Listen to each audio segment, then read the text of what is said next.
So, is there something you can show to your kids so that they actually understand if they take on new ways to do things, their brain will change? That they will set up new pathways and new habits really honestly will develop. Because quite frankly, talking like this is talking about something invisible. How do you change it so it's tangible? So kids latch on to new ideas and they know if I try a new idea, my brain's being trained to do things in different ways. Well, here's one idea that you can use with your kids. It's called marble pickup. You just get yourself 20 marbles or more. They're cheap. You put them on the floor and you put your child on a seat. Shoes and socks come off, and right next door, you have maybe a mug. And the idea is you say, ready, set, go. How many marbles can you pick up, one at a time, and put into the mug with your toes? This is a skill that most of us have never ever mastered because we've never ever done it. And what do you think happens the first time? Oh, it's cold. Oh, it's yucky. I hate this. But they stick with it and they persevere because it's a neat little challenge and they get a few in and they do really well. Do it continuously for 10 days and keep a record of their score. What do you think happens by the 10th day?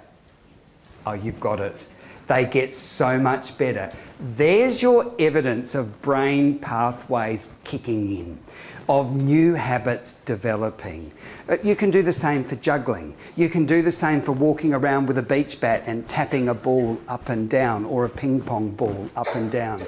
You can actually do what we do and watch the buzz and get a biro and actually try and put the inside of the biro back in the casing without touching the sides. Hopeless at first, but you do it every session after session, you get really good. Would you like another way to show children that the brain changes over time with practice? This is a beauty to do with your kids at home. Oh, word of warning, before you do it with your kids, do it by yourself. Yeah. How many times have you been caught actually doing something new with your kids? It's going to be really a lot of fun and we're going to do it together and it so doesn't work. So just do it yourself first, okay? Just quietly when they're in bed one night and you get really good at it. But it does work and I've done it many a times with kids. Okay, so try this. What you need to get is some plasticine.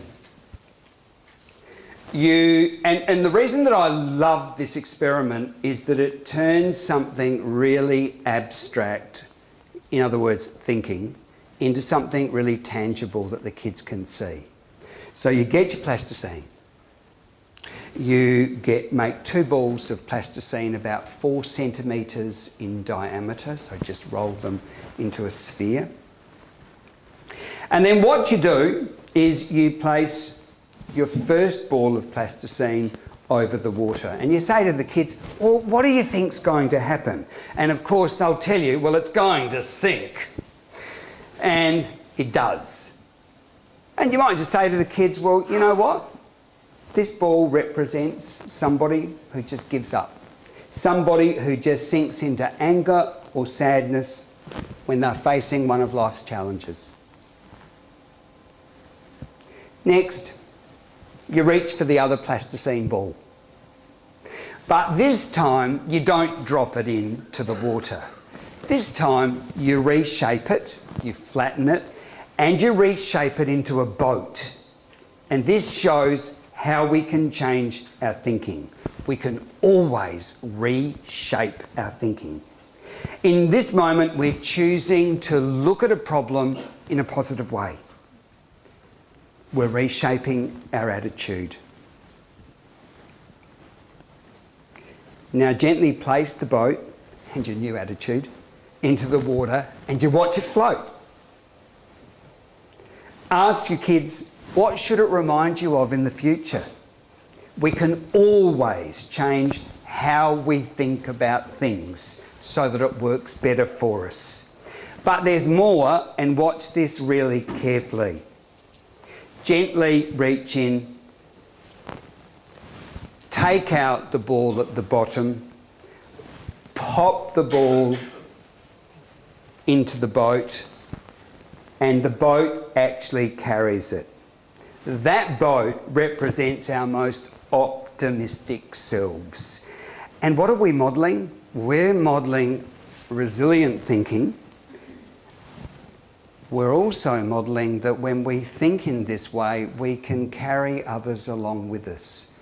Our brothers, our sisters, our friends at school, some of the kids in the class, and often it happens without even knowing.